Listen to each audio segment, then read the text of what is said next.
edisi panen terung. Guys, temenin aku panen terung ya.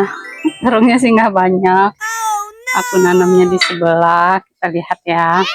Ini aku numpang nanamnya di rumah orang sebelah, guys. Karena dia belum ditempatin, jadi diizinin.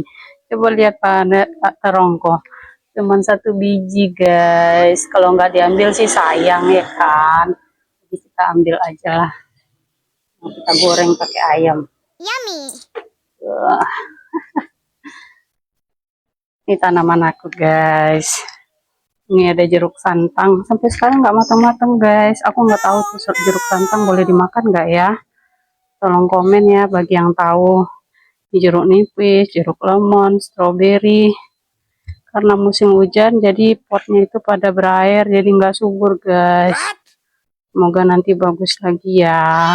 Terima kasih udah nemenin aku panen. See you, bye-bye.